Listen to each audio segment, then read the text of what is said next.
Para sa buong Pilipinas, 10:45 in the morning, ngayong March 1st, 2025. Ka-vibe sa katuko ka pa rin sa programang Kita Kits sa GV. Kasama inyong rakitarong DJ. My name is DJ Joey Boy at hanggang alas 12 nga po tayo ng tanghali. Magkakasama-sama ngayong Saturday morning. Kamusta po ang inyong mga umaga? Sana ay okay na okay at ayos na ayos. Si DJ Joey Boy po finally ay nakapag-almusal na. Yes. GV shoutout sa karinderya. Sa harapan ng istasyon, sa napakasarap na ginataang isda. Ayan. Sana po kayo nakapag-almusal na rin. At dahil nga kita-kits sa GV na mga ka-vibe, sabay meron tayong special na bisita ngayong umaga at narito na po siya. Ayan. Pakinggan muna natin ang kanyang boses. Hello, babati po kayo. Hi, good morning everyone. Good vibes everyone. This is Glenn Magbuo, owner of Love Amaya Cafe here in Mataas na Kahoy. Ayun. Maraming salamat Sir Glenn sa pagpapaunlak. Alam ko last minute yata ang aming pagtawag at pag-iimbita sa inyo. Maraming salamat po. Ayan, usapang coffee shop nga tayo ngayong umaga at coffee shop business ang negosyo ni Sir Glenn. Yes, DJ Joey. Ayan. Kamusta naman Sir Glenn muna ang business so far? So far, DJ Joey, okay naman yung business. Nagkakaroon kami ng guests and yun, tinatangkilik nila ang aming coffee and lahat naman ay natutuwa sa tuwing napunta sila sa shop namin. Ayan. Maaari niyo ba kaming bigyan ng istorya, Sir Glenn? Paano ba nagsimula ang Love Amaya Cafe? At bakit Love Amaya pala? Yes, DJ Joey. Love Amaya kasi name siya ng daughter namin, ng twins namin. Oh, nice! Yes, it's something to remind me of our beautiful daughter. Kaya Love Amaya Kaya Amaya kasi paalagaan namin ng husay talaga yung business namin. Nice. Kasi they're in heaven. I see. Yes. Okay. So parang ito yung nag-remind nga ng iyong daughter. Joey Boy. Ayan. So gaano nakatagal ang business? Bali nag-start lang kami last year, last July 13, 2094. Then till now, okay naman si business. Then ang start kasi nun talaga, noong una, fan lang talaga ako ng mga cafe. And then nag-start ako mag-invento ng drinks ko. Then nung kinasal kami ng wife ko, niregaluhan niya ako ng maliit lang na espresso machine. Nice. Na pang home use lang. Yes. And then gumagawa ko 'yun ng ginagamit ko until kailangan ko mag-upgrade. Then naisip ko na pwede ko siyang ibenta. Then yun, nag-start na si Love Amaya Cafe. So dyan din ba, yan ba yung inspiration mo kung bakit ka nag-open ng isang coffee shop? Yes, bukod dun sa gusto ko talaga ng mag-serve sa tao. So palakaibigan din kasi ako eh. So mahilig akong makipagkaibigan, mahilig akong magtimpla ng coffee. Yun, gusto ko din na ipakita na kaya ko sumabay. Nice. Okay.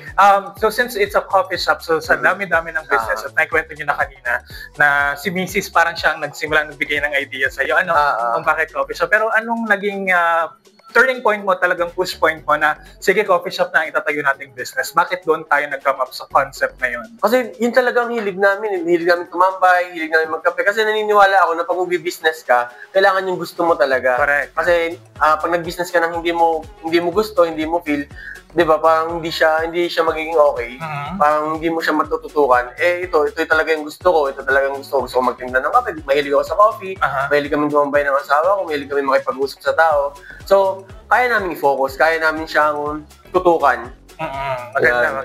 Ayan. Bakit naman, bakit coffee shop? So, sa daming coffee shop dahil hilig niyo itong mag-asawa. And at the same time, ay marami ng coffee shop kasi ngayon na businesses. So what makes Love Amaya unique naman sa ibang coffee shop? The tagline namin, yung finally your home. So we always greet the guest, welcome home. Hi, every time na may darating sa amin, hi, welcome home. So yun, kasi we believe na home is not just a place, it's a person. So pag tumatambay dyan, magkaibigan, kahit solo lang, magkapamilya. So yun, yung safe place nila, yun, home is a person para sa amin. So, homey, pagpasok ng shop pa lang. Homey. Yung experience na bibigay namin sa guests namin, kung paano namin sila i-treat, kung paano namin sila kausapin. So ganun, kahit maliit lang na business, maliit lang na cafe kami, ganun yung pinapractice namin. Para at least makaklose din namin yung mga guests namin. Tama, kasi sukian yan eh. Lalo na sa nakatabi ng kompetensya. So yung experience, bukod sa masarap na drinks. Lagi kong sinasabi yun sa mga kasama ko dyan sa shop. At saka pinag-usapan namin ng asawa ko na kaya bumabalik yung mga guests namin, hindi lang dahil masarap yung food and drinks na ino-offer namin, kundi yung vibe na binibigay namin. Di ba? Good vibe yung binibigay namin. Homey vibe, homey feeling. Yun.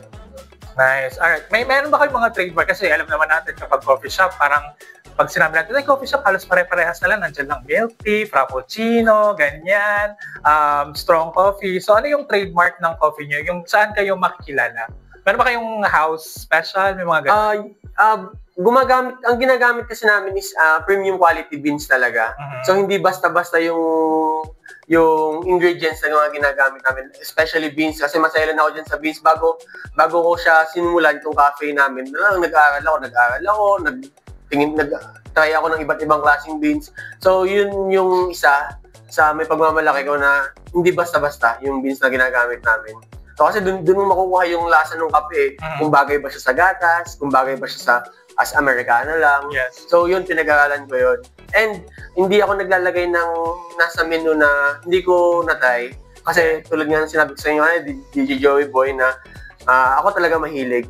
Ako mahilig talaga sa coffee. So sa bahay, nagtatry ako. Yung mga gusto kong lasa, yun yung nilalagay ko sa menu namin. Pag hindi ko type yung lasa, hindi ko siya Tapos, plus addition pa dun yung vibe nga namin, na homey vibe. So yun yung pinaka-trademark ng cafe namin. Sige. Can you tell me a story since sure. nag-training, sabi mo nga parang self-trained ito, no? Or graduate ka ba ng somehow related to? Nag-training ako sa Manila, nagte-training ako sa Manila. Every time may seminars na-attend ako, tapos may mga expo, coffee expo, then bukod pa yung self-training ko na sa videos, nag-aaral ako ng videos. Yeah, yun po. Okay. So, gaano kahirap ang pag-train? Lalo kapag self-train to, di ba? Madali lang para sa akin kasi gusto ko kasi talaga siya. Gusto ko siyang matutunan. Kasi di ba, every time naman gusto mong matutunan yung bagay, parang gagawin mo lahat para matutunan siya, i-research ka. So para sa akin, madali lang siyang matutunan kung hilig mo talaga. Kung hilig mo talaga siya. Then, yung mga, tulad yung mga expo, umaattend talaga ako sa mga ganun. Kami ng asawa ko, umaattend kami sa ganun. Kasi nga, gusto namin ma-experience yung kung ano ba yung ibang ino-offer ng ibang cafe. Then pag may inspiration, ina-apply namin siya na as sa cafe din namin, yung ganung vibe. Nice. Okay. Parang the way you tell us a story ay parang marami kang original. Parang ikaw lang talaga yung nag-come up doon sa mga mix. Tama ba? Oo. Kasi nag-experiment. Kasi yung tulad yung mga sukat, kasi masayalan ako sa ganun eh. Right. Always ko sinasabi kahit sa wife ko at saka sa mga kasama ko na calibration, masayalan ako sa calibration, then yung mga sukat ng mga recipe. So, dapat tama lahat yun. I see. Alright. So, para sa mga ka-vibes natin, nakakabukas pa lang ng radyo, ha? At ang ating pong bisita ngayon ay si Sir Glenn ng Love Amaya Cafe. Yan po ay matatagpuan dito sa Barangay 4, Mataas na Kahoy, Batangas. At may mga social media. Mamaya tayo na ipopromote, Sir Glenn. Okay. Ayan. So, kung ang hilig nyo ka-vibes ay kape ngayong morning at kayo ay nag-aadika or nagpaplano na magtayo ng isang coffee shop or gusto niyo lang magkaroon ng idea about opening a business, lalo na fresh from experience. Kay Sir Glenn, nakwento niya sa atin kanina, baby pa at batang-bata pa ang kanyang coffee shop business. So siguro tanungin natin, Sir Glenn, paano ka nagplano? I understand na parang ito ay napag-usapan niyo lang ng inyong misis, bumili lang kayo ng for home use na machine, and then you decided to open up a cafe. Gaano kahirap magsimula ng isang business? Mahirap magsimula. Para sa akin, ang hirap ng start namin kasi first, employed ako nun eh. Employed ako nun. So, 10 years akong employed. Then, si wife ko, mag-start kami, buntis siya. So, pregnant siya. Then, yun, hindi ko alam kung paano ko siya pagsasabay sa akin. Parang nape-pressure ako na mag-start na yung business. Gusto namin mag-start ng business. Then, buntis si wife ko, then employed ako. Hindi ko siya kayang parang tutukan yung pagsisimula. Then, ang next nun, iisipin mo kung okay ba, magiging okay ba ako pag nag-start ba ako ng business, may mga tatangkilik ba? Malaking investment to, investment yung knowledge yung knowledge okay lang kasi nasa akin yun, na yun yung akin hilig ko kasi talaga yun. Pero yung investment mo sa pagtatayo ng cafe, na baka walang tumangkilik, baka after ilang months, after ilang days, ganun lang din yung mangyari. So yun yung fear ng mga nasa. Then, eventually, yun, tuloy-tuloy lang. Tama. Laban lang. Lalo na kapag magtatayo ka ng business, parang i-consider mo rin kasi yung lokasyon. Yes. Tapos syempre, dyan papasok yung mga pag-overthinker ka, at mahina ang loob mo na, DJ. what if, baka hindi maging successful. Lalo na may mga negosyo kasi na parang patok lang siya sa una. Alam mo yun, kapag nag-open lang. Tapos yung sustainability, kung paano siya magtutuloy-tuloy, yun yung challenge sa bagong business owner. So, how is the business now? Sabi mo kanina, okay lang. Yes, it's good. Can you give us an idea, siguro sa isang araw, mga ilang customer ang nakikater natin or ilang cups ba ang nami-mix natin? Do you have any idea? Iba-iba kasi may mga kasi may mga orders, may mga deliver kami, may mga for delivery kami, then may grab kami. So iba-iba yung flow. So usually, dahil nga ako yung nakatutok dyan, ako yung pag may deliver kami, lipa area, deliver ako. So hindi iba-iba yung bilang ko, pero at hindi naman kami yung as in na si zero. Ganun. Nice. So, maganda yun na aside from online, meron din tayo delivery. So, nakapag-partner tayo sa mga delivery merchants. Yes, and also, DJ Joey, meron din kaming, sinasabay din namin yung sa events. Nice. Events kami. So, yung pag may mga wedding, birthdays, yung coffee corner. Yes. So, yun, ginagawa namin yun. Yan naman yung mga nauuso ngayon. Bukod sa buffet na mismo handa sa mga events, may mga negosyo nga rin na nauuso na rin, nagkakaroon ng parang mini cafe. Yeah. Ayan. Yan naman yung pag-usapan natin yan. Lalo na yung mga events na ngayon, summer, ayan, nauuso yung mga events or mga festivals. Baka may mga gusto makipag-collab or makipag-partner. Pag-usapan natin yan maya-maya. At since nakwento mo kanina, Sir Glenn, na ikaw mismo yung gumagawa, syempre marami ka nang nagawa or natimpla na kape sa iyong cafe. Ano naman yung parang pinaka-personal favorite na ikaw mismo yung gumawa? At ano yung interesting doon sa drink na yon? Yung signature namin, yung Love Amaya drink. Kasi kaya ako siya pinangalanan ng Love Amaya drink kasi gusto ko yung timplang yun. Kasi DJ Joey, nung nag-start ako, nag-try ako mag-premix lang. Then sasakyan ko lang siya ibebenta. Okay. So yun yung start ko dito sa mataas na ako, ikot-ikot na ako dito. May premix ako na Love Amaya drink, na creamy drink siya, na sweet. Then, maghahanap lang ako ng nakatambay. Then, magbebenta pa ako ng coffee, baka gusto niyo pong ganito. So yun, so gustong-gusto ko yung timpla niya kasi creamy siya. So yun yung lagi namin sinasabi na must try sa cafe namin. Then, pag gusto mo naman ng medyo dark flavor, okay din yung double chocolate latte namin. Super, super sarap. Nice. Parang sa kwento pa lang, at saka sa itsura creamy. Yan. So, talagang available sa kahit kung gusto mo creamy, meron kang Love Amaya. Yes. Depende sa preference ni customer. At kung gusto mo strong na talagang pampagising at pang bibigay ng energy sa umaga, meron din yan. How's the operation? Anong oras nagbubukas ang cafe at hanggang anong oras? Open kami daily from 11:30 a.m. to 10 p.m. So, yun yung operation hours namin. So, hindi kami, nung una, nag-close kami every Tuesday. So, ngayon hindi na. Kasi, tatlo na kami rotating na kami ng staff namin. Nice. Ng mga kasama namin. So, may mga nakakatulong na tayo. Yes. Very good. Ayan. And balikan ko lang kanina dun sa na-share mo na pag-open ng business. Ang sabi mo nga, mahirap. Bukod sa overthinking. Can you give us an example? So, ano yung pinaka-major na hindrance o talagang hinarap mo na problema o challenges sa pagtatayo ng coffee shop mo? And how do you resolve that? Paano mo siya hinarap? Dito naman sa amin, hindi naman siya as in naging yung big problem. Kasi, nung nag-start kami, ako at yung wife ko lang ang duty. Wala kaming staff. So, tulong-tulong lang talaga. If ever, madaming tao, di ba? Usually opening, dagsa ang tao. Right. Nagtatanong lang kami sa mga kamag-anak namin kung sino pwedeng available. Then, pag wala talaga, kami dalawa ng wife, di ba, buntis siya noon. Yes. So, mga anak, parang July yun, din mga anak siya noong November. So, malaki na din yung tiyan niya. So, nahihirapan kami na gano'n na napapagod siya. Nag-aalala ako na gano'n napapagod siya. Yun lang naman so far yung hinarap namin na parang hindi naman siya problem, pero worry lang na ano. Pero yung sa operation-wise, wala naman.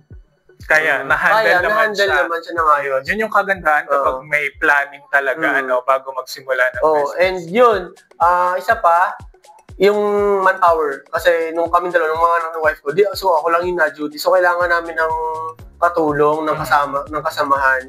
Ngayon naman okay na kasi nakahanap na kami dalawa masipag.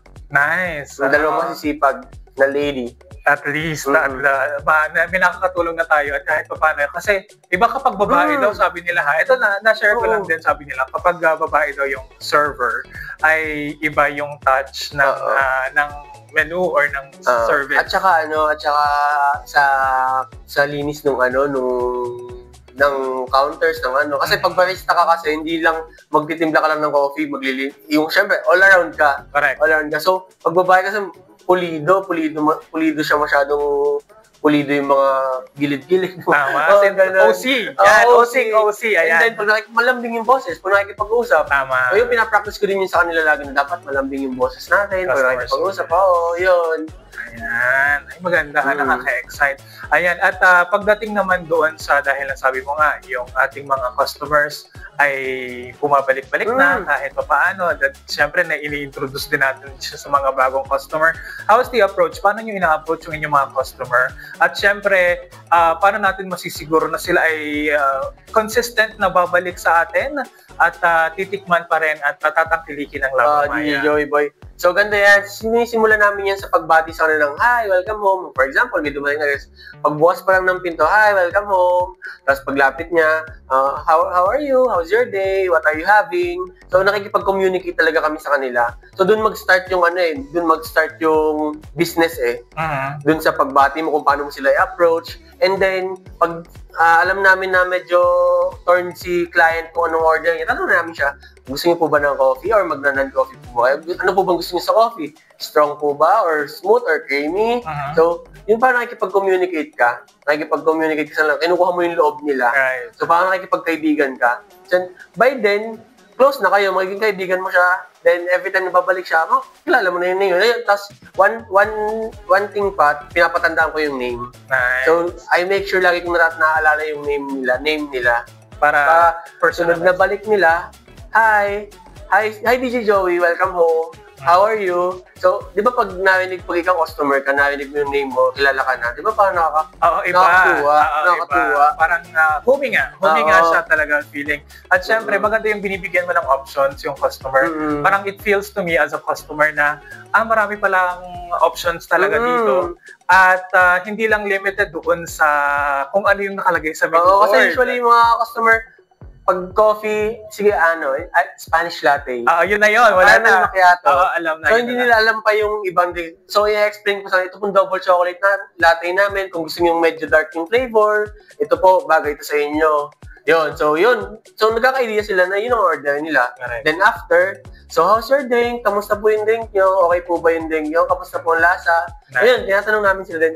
Salamat po, balik po kayo. Ayan, tama. Para kahit paano alam din natin yung feedback ika nga ng customer. Kasi kung sa ibang mga establishment, the way of them asking the feedback is by asking them to answer a survey. Yes. Or minsan nga ay hinihintay lang nila may mag-post sa social media kung kamusta baga ang kanilang experience. At least dito, direct sa customer. You get it first hand to the customer. At kahit paano, you can have yourself explain then the side of the business to explain. Ayan, nakuha, napakarami na agad na na-share ni Sir Glenn na information about sa kanyang business. Muli sa mga ka-vibes natin, nakakabukas pa lang sa kanilang radyo, si Sir Glenn po ay may-ari ng Love Amaya Cafe. Dito po yan sa Barangay 4 sa Mataas na Kahoy, Batangas. Ayan, at meron silang Facebook page. Yes, ang Facebook page po namin is Love Amaya Love, then Amaya. Then IG, meron din po kaming Love Amaya Cafe at Love Amaya Cafe. So, yung mga menu namin and mga fini-featured namin drinks, nandun po siya nakalagay. Nice. Pati yung sa events namin, nandun din yung mga previous events namin, nandun din siya. Okay, ayan. And speaking of events and speaking of products, ay mamaya ay pag-uusapan natin yan, Sir Glenn. Yes. Bibitinin muna natin ang ating mga ka-vibes, ha? We will just pause for a few reminders at sa aming pagbabalik, itutuloy po natin ang ating huntahan with Sir Glenn ng Love Amaya. For now, let's have KZ Tandingan sa kanyang kantang Halik sa Hangin. Dito lamang yan sa programang Kita Kit sa GV kasama si DJ Joey Boy at ang ating bisitang si Sir Glenn ng Love Amaya. Dito lamang yan sa inyong #1 Good Vibe Station, GV 99.9, your good vibes.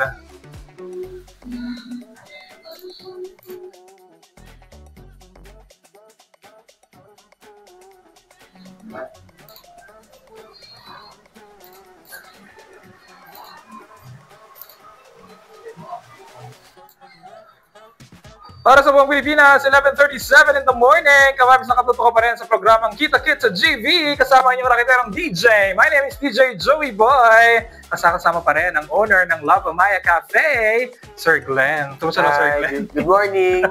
Alive pa din. Ayan, good vibes pa din. Off-air, napakarami na po namin napag-usapan din sa istasyon at kakulitan din namin yung mga student jocks namin dito.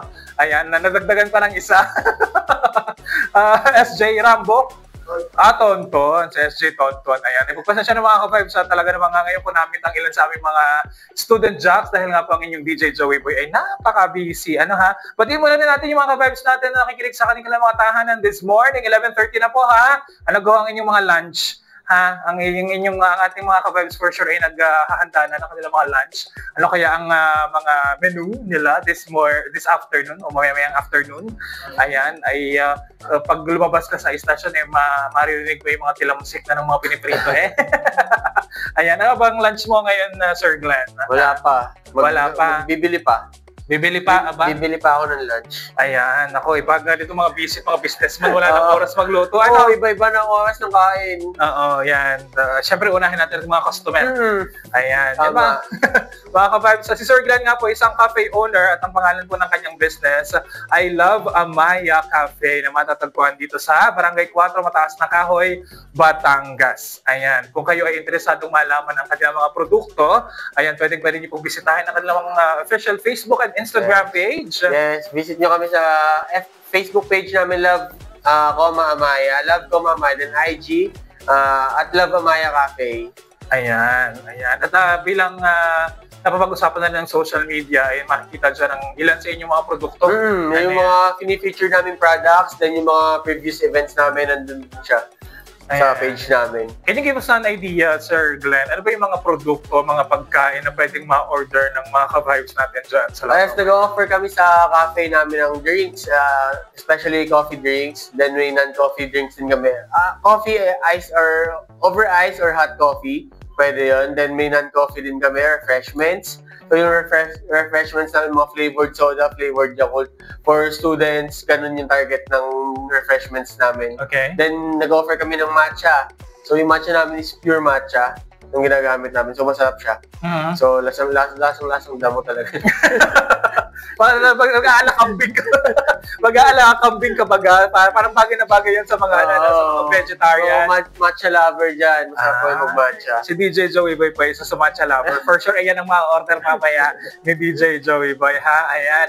At bukod nga dyan sa mga coffee drinks, ano pa ba ang ibang ino-offer na? Meron kaming waffles. So iba't ibang flavor ng waffles. Then may sandwiches kami. Iba't ibang flavor ng sandwiches.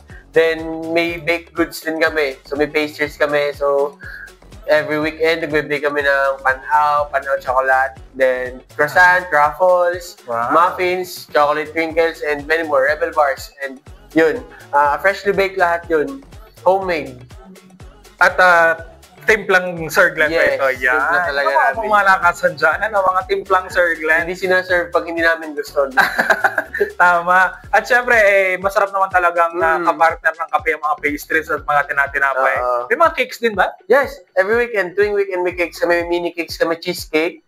So, yung cheesecakes namin, ngayon may cheesecakes kami na blueberry, biscoff cheesecakes. Then may whole cakes kami ng chocolate cakes. Yeah, nakakagutom naman talaga. Partner ng kape yun eh. Oo, tama. Yung strong na kape, tapos sama natin ng matamis-tamis na mga cake talaga na pandali na. Pandali na sa dila at sa lalaugan. Tapos lalaugan. Good music. Ayan, syempre mga house music, pansenti, ayan. Tumatanggap din ba ang Love Amaya ng mga, let's say, meetings, baka pwedeng ganon, yes, or pwede appointments? Naman. Pwede naman. So, pag ganon, pag gusto nyo mag-meeting sa shop, pwedeng kayo mag-message sa page natin para pag-usapan natin yan. Ayan, nice. At kanina off-air na ulit mo rin na may pinaplano kang idagdag sa mga menu mo? Meron na ba? Pwede naman natin yung i-reveal? Soon. Pero yung usual lang naman, like pastas, ganon. So, yung mga ganon, yung mga medyo heavy kasi may mga clients kaming naghahanap ng mga heavy meals. So, gawin natin yan. Request kasi nila so gawin natin yan. Siyempre, customer is always right. Ika nga, kung anong gusto nila ibibigay natin. Para lang yan dito sa radyo, kung anong request ng customer. I-play natin. At siyempre, dyan naman na masusubok ang ating diskarte. Yes, at siyempre, pagdagdag ng offering, ay pagdagdag din ng customer. Di ba ga? Tama. Ayan. O siya, balik tayo sa ating huntahan, Sir Glenn. Kanina, napag-usapan natin yung ika nga ay worst experience or ika nga ano yung parang pinaka-challenge mo sa pagtatayo ng negosyo. Ngayon, we can say na stable na ang Love Amaya. It's growing na may mga empleyado na tayo, may mga regular customers na tayo. DJ. So, ano naman yung masasabi mong best moments na experience mo as a business owner? Yes, yung best moments naman as a business owner ng itong Love Amaya Cafe. So, una, yung bonding namin ng asawa ko. So, mas naging strong kasi magkasama na kami. Unlike nung kami employed, every weekend lang kami nagkikita. So, one of the best moments yun. Best moments yun. And then, another one, yung support from our family, friends. So, nung nag-start kami, kitang-kita mo talaga sa kanila yung support na binibigay nila sa amin. So, lahat sila dagsa dyan sa shop. So, makikita mo kasi talaga doon kung gaano kakamahal ng mga kaibigan at saka mga kapamilya mo. And then, yung every first, tulad yung first event namin. So, natuwa kami na may nag-book sa amin ng first event. Nice. So, yung experience na nandun ka nag-cater sa event nila. So, yun. Tapos yung pakikipag-usap mo sa tao, nadadala mo siya doon. So, yun yung some of the best moments na na-experience namin. Correct. Yun yung mga experience, collaboration, and networking. Kasi syempre, pag may business ka, mas marami kang makikilala. At ang pinaka-importante, yung bonding ninyong mag-asawa. Yes. And madami kang naging kaibigan. Mga guests mo lang, naging kaibigan mo siya. Nagiging pamilya na in your home, in your coffee Welcome shop. Home talaga. Yes, ayan. At dahil nga napapag-usapan na rin natin kanina ang pagtatayo ng negosyo, ikaw, fresh na business owner, ano yung advice na pwede mong ibigay sa mga ka-vibes natin na nakikinig ngayon na interesado rin magbukas ng coffee shop business katulad ng sayo? So yung first na pwede kong i-share is yung be the fan of your own craft. So, dapat fan ka ng sarili mong ginagawa. So, kasi ako, personally, fan ako ng mga ginagawa kong drinks. So, pag sabihin ko, sarap itong gawa ko. Tapos, yun, lagi ko lang siyang ginagawa pa ulit-ulit. Then, hanggang, yun, fan ako nung ginagawa kong drinks or pastries, mga ganun. So, hindi ako nagsasawa na gawin yun. So, yun yung una na advice. Then, next is, makinig ka sa, tulad ako, may asawa ko, so nakikinig ako sa pinag-uusapan namin yung every decision. So kasi minsan may mga decision ako na gusto ko agad-agad. So siya, lang siya, yung parang kino-control niya ako. So kami dalawa, nag-uusap kami, nasa pag-uusap yan. Yeah. Crucial kasi yan yung decision making at saka yung agreement, lalo na kayo ay mag-partner. At meron bang parang kung may-ari ng business to sa inyo? Ay, wala. Sa amin yun. So talagang even? Even yun. Sa amin talaga yun. Lahat ng decision na ginagawa namin, collaborative. Pinag-uusapan talaga namin. Ayan, yun ang maganda. Okay, another advice. And then, ano ba? So, yun, dapat unahin mo yung guest. Talagang, dapat nice ka sa kanila. So, dapat yun din yung una mong gagawin. So, kasi yun, dun makikita yung, yung growth ng business mo Dun magsisimula. Kasi, kung wala yung mga customer, wala yung mga guest, so, wala yung business. So, dapat, dapat mabait ka sa kanila, yung parang nice ka sa kanila, ibibigay mo sa kanila kung ano yung request nila, pero not necessarily na yung naaabuso ka na pag ganun. So, yun. Okay, nice. Medyo madami at parang sa pagpaplano pa lang ng advice. Sa pagbibigay pa lang ng advice, parang hindi pa kasama dyan yung yung planning. Yung share mo na advice, parang diskarte lang yun no? Kung paano magtayo ng business. And talking about planning, gaano kahirap yung planning and budgeting? Can you give us an idea? Nasa magkano ba ang nagastos? Nung nag-start kami, bali, ang iniisip ko lang na magagastos nun parang around, siguro kaya kong mag-ano ng 300,000 gano'n. Pero hindi siya doon nag-stop. Okay. Kasi yun palang mga machine na gamit mo, so mag-invest ka talaga sa mga gamit mo. Gusto mo talagang maayos yung product mo, mag-invest ka sa gamit, sa mga machine, sa grinders, especially grinders. So mag-invest ka doon. So umabot kami ng parang almost 800, I think. Wow. 800 and counting. And counting kasi. And progressing. Kasi pag nandun ka na sa business, tulad recently, nandun ako, gusto ko mag-upgrade ng ganito, ng milk, ng gatas, kasi mas okay sa akin to. So, ganun, progressing yung upgrades mo. Yeah. So, pero yan, dapat hindi mo tatanggalin yung budgeting, pagbabudget mo kung kaya ba to. Baka naman pag binili mo, example, gusto mong bumili ng machine, another machine. So, bibili ka ng another machine, tapos hindi pa pala siya ganun kakaya ng budget mo. So, dapat iisipin mo din yun kung baka nakabili ka ng machine, wala ka namang maitinda. Tama. Diba? Or, naibili mo ng machine, ipapatong mo yung presyo sa iyong, sa iyong drinks, sa iyong produkto. Ayan, and speaking of presyo, nasa ano ba ang price range ng mga drinks and offerings ng Lava Maya? Price friendly naman yung sa shop namin. So meron kaming refreshments, nag-range lang siya ng 60 to 70 pesos, I think. Ganun, parang ganun. Yung sa refreshment, yung mga flavored soda, flavored Yakult. So ganun yung mga range. And then coffee, from 90, 50, kapambara ko pala, may kapambara ko, 50 pesos. Then up to yung mga fini-featured namin drinks na special drinks naman yun. 180, ganun. Pero yung range naman nun, pag wala yung mga special drinks namin, mga 50 to, I think, 140, ganun, 150. Masa, kayang-kaya, ika nga. Oo, kayang-kaya. Kayang-kaya, ayan. Parang hindi rin nalalayo sa mga produkto or presyuhan ng ibang coffee shop. Pero hamak na mas mura kumpara doon sa mga kilala. Tsaka premium kasi yung ginagamit namin. Tama. Premium quality din yung beans na ginagamit namin, yung ingredients na ginagamit namin. So, hindi siya basta-basta. Yeah. Ano ba to mga imported beans or locally produced naman? Hindi, imported beans siya. Parang single origin, mga ganun. Then, special blend. Nice. So, parang talagang pang-sosyal. Yan.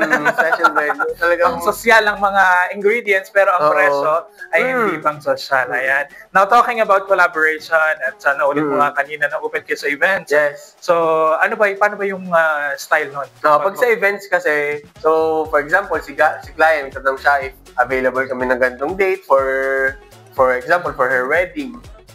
So, pag ganun, tatanungin namin si client, different packages yan kung ilang cups ba ang need niya. For example, si client gusto niya ng 100 cups.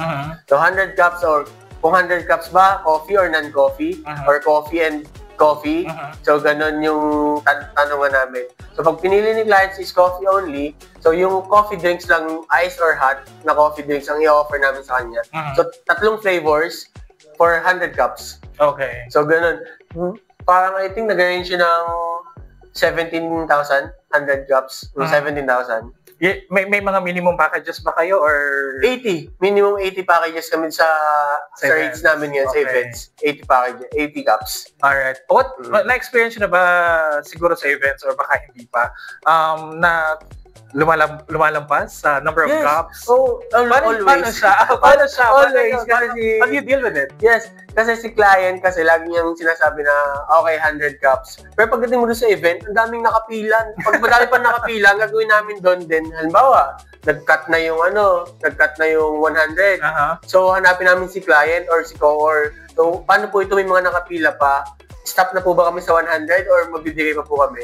So, usually si client, sinasabi, sige, tapusin mo na yung pila. So, nag-extend.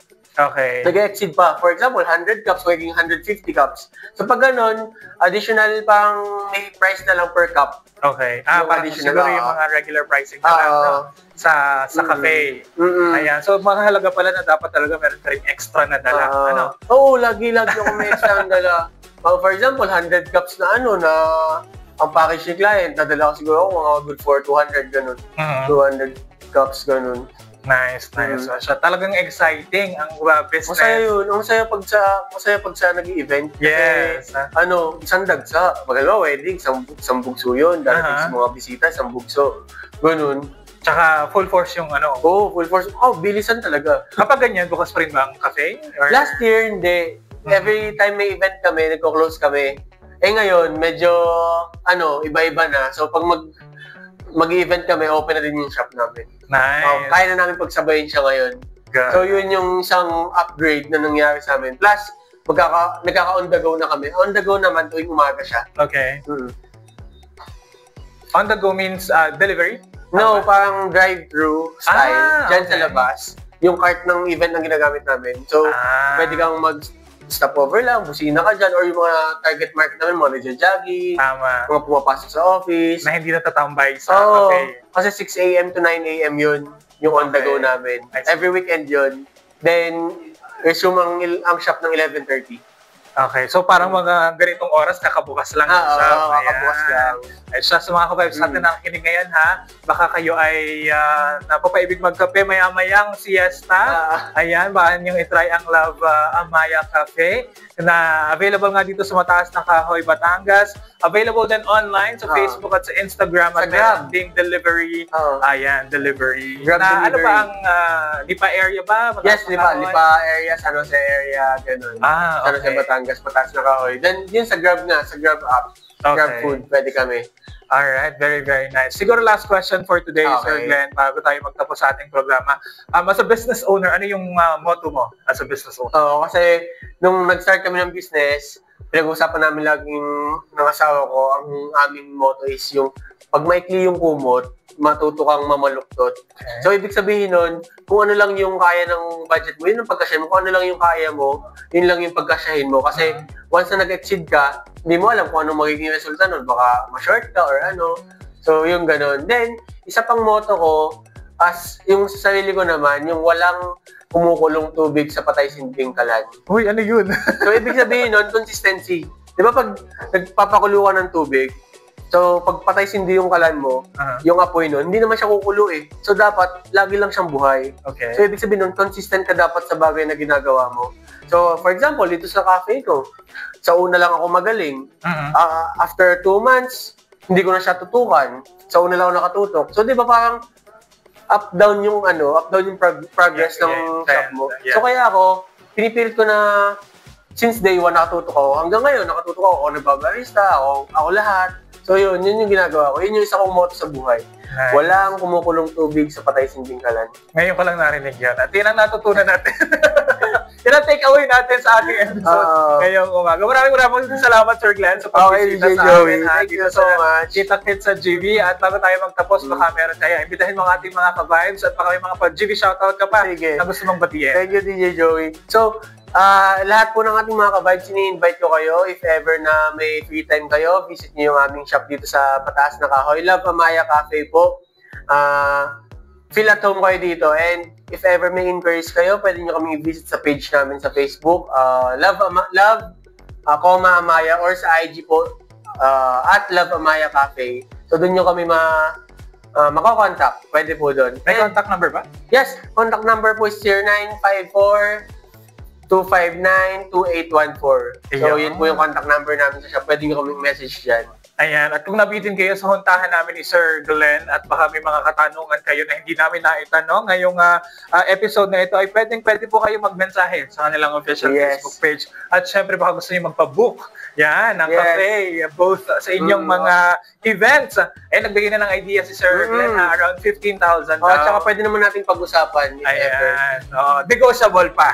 Ayan. Maraming salamat, Sir Glenn. Yes. Pwede ba ako mag-shoutout? Yes, go. Kundi lang. So, binabati ko nga pala ang aking mahal na asawa, si Pauline Magbuo, at saka ang aking cute na anak, nakikinig sila ngayon. Then, yung mga kaibigan ko dyan sa Taal at Lemery, yung coach ko si Jericho at then sa shooter yan. Then, yung parents ko, si mama, si kapatid ko, si Moise nasa Manila, yung kapatid kong isang bunso nag-aaral, and yung parents ng aking asawa at kamag-anak, mga kuya, si Bayaw nasa Australia, then si Bayaw nasa San Jose. Yan lang. For sure, mapapanood nila ito dahil po ang episode at aming huntahan na ito ni Sir Glenn ay mapapanood nyo sa aming official Facebook page ng GV99.9.